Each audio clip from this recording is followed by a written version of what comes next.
இந்த சம்பவம் 29ஆம் தேதி அந்த மாணவியுடைய இறப்புக்கு அடுத்து நாங்கள்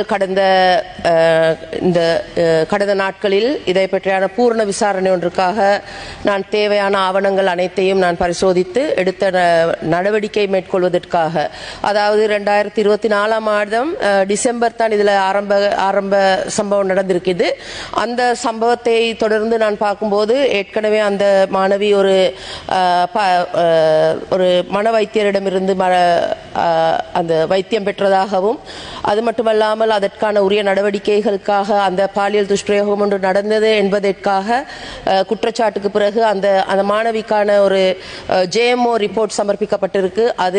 அது மட்டுமல்லாமல் அந்த மாணவியை பற்றியான பின்புலன், அதாவது பாடசாலையில் அவருடைய தகமைகள் திறமைகள் பற்றியும், அவர் பழக்கப்பட்ட நண்பர்கள் சிநேகிதிகள், அவர் கல்வி கற்ற பாடசாலை போன்ற அனைத்திலும் தேவையான ஆவணங்கள் அனைத்தும் தயாரித்து நாங்கள் இப்போது ஒரு ஃபைல் தயாரித்திருக்கின்றோம். அதில் இன்னும் மேலதிகமாக அவர்களுக்கு இந்த மரணத்துக்கு பிறகு அந்த தாய் தந்தையருக்கு நான் 5ஆம் தேதி அதிகாலையில் NCPA, அதாவது சிறுவர் பாதுகாப்பு அதிகார சபைக்கு உரிய முறைப்பாடு ஒன்று செய்வதற்காக குறிப்பிட்ட போதிலும் 4 நாள் கடந்தும் இதுவரையும் அவர்கள் அந்த சட்ட நடவடிக்கைக்காக இதுவரை முன்வரவில்லை.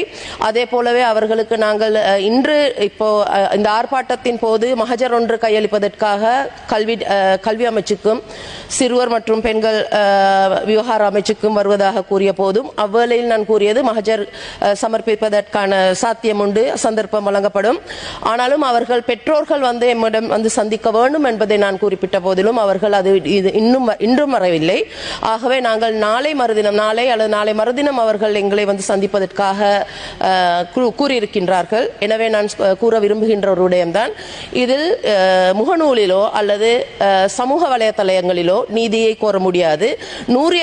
எங்களுக்கு இந்த உரிய நீதியை பெற்றுக்கொள்வதற்கு தேவையாக இருந்தால் அந்த சட்ட நடவடிக்கைகளை மேற்கொள்ளக்கூடிய அவ்வாறான நிலையத்துக்கு சேர வேண்டும். அதே போல துரிதமாக இந்த நடவடிக்கைக்கான இந்த நடந்த சம்பவத்துக்கான நீதியையும் நாங்களும் எதிர்பார்க்கின்றோம். ஏனென்றால் இவ்வாறான நீதியை வழங்குவதற்கான சரியான பாதை, அணுகுமுறை, பொறிமுறை நாங்கள் இந்த சமுதாயத்தில் சீர்படுத்த வேண்டிய கட்டாயத்தில் நாங்கள் இருக்கின்றோம்.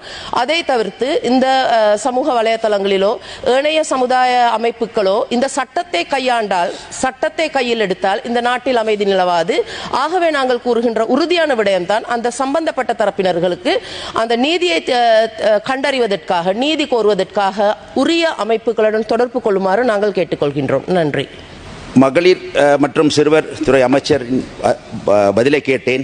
எனக்கு ஆச்சரியமாக இருந்தது. காரணம், 16 வயது குழந்தையை இழந்த பெற்றோர்கள் பாரிய மன உளைச்சலில் இருக்கிறார்கள். அவர்கள் தன்னை தேடி வரவில்லை அல்லது புகார் செய்யவில்லை என்று சொல்லிக்கிட்டு இருக்க வேண்டாம்.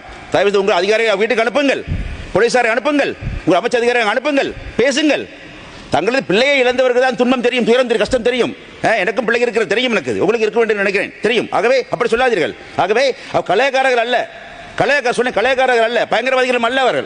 அவர்கள் தன் பிள்ளையை இழந்து அந்த குடும்பத்துக்கு சார்பாக நிறைய சமூகத்தை சார்ந்து நிறைய பேர் வந்திருக்கிறார்கள். அவர்கள் யாரும் சட்டத்தை கையில் எடுக்கவில்லை. அவர்கள் ஆர்ப்பாட்டம் செய்து சட்டத்தை கையில் எடுப்பது என்பதல்ல. கதை அப்படி திசை திருப்ப வேண்டாம், தயவு செய்து நம்ம செய்ய வேண்டாம். அடுத்து இந்த பிள்ளையை எதேச்சதிகமாக பாராளுமன்றத்தில் இருந்து கொண்டு நீங்கள் மனநோயாளியாக முயற்சி சொல்ல வேண்டாம். நானே நாகரிகமாக பிள்ளை பேரை சொல்லவில்லை, பாடத்தை பேரை சொல்லவில்லை, இதை சொல்லவில்லை, நான் வெளிப்படுத்த முடியும் எனக்கு. ஆனால் நீங்கள் பிள்ளையை மனநோயாளி பாராளுமன்றத்தில் பேசுகிறீர்கள், அது அவமானப்பட வேண்டும். நீங்கள் அப்படி சொல்லாதீர்கள். அப்படி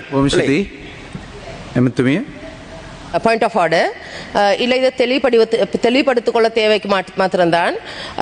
ஏனென்றால் நான் அந்த குழந்தையை பற்றி, அந்த பிள்ளையை பற்றி, அந்த மாணவியை பற்றியோ பாடசாலை பற்றியோ ஆசிரியரை பற்றியோ நான் எந்த ஒரு பெயரையும் குறிப்பிடவில்லை.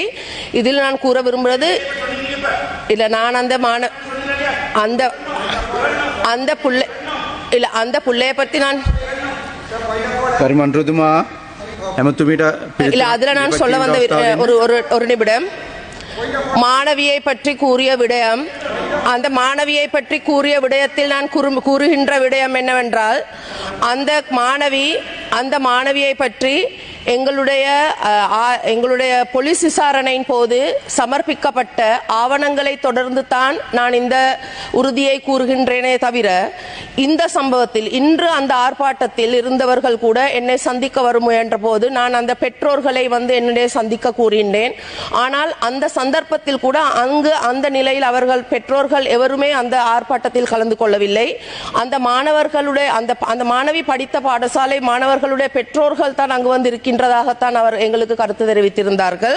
அதை பற்றி எந்த ஒரு பிரச்சனையும் கிடையாது. இருந்தாலும் நாங்கள் கூற விரும்புகின்ற விடயம், சட்டம் என்பது சட்டத்தின் தொடர்பு கொண்ட நிறுவனங்களின் ஊடாக சட்டத்தின் நீதி நியாயம் பெற வேண்டுமே தவிர அந்த சட்டத்துக்காக வேண்டி நாங்கள் மக்கள் அந்த சட்டத்தை அல்லது சட்டத்தையோ அந்த நீதிக்காக வேண்டி மக்களுக்கு நீதி கோர முடியும். ஆகவே இதை எந்த ஒரு காரணம் கொண்டும் இதை திசை திருப்ப வேண்டாம். அந்த சமர்ப்பிக்கப்பட்ட மாணவியை பற்றி உள்ள தகவல்களை மாத்திரம்தான் நாங்கள் கூறுகிறோம்.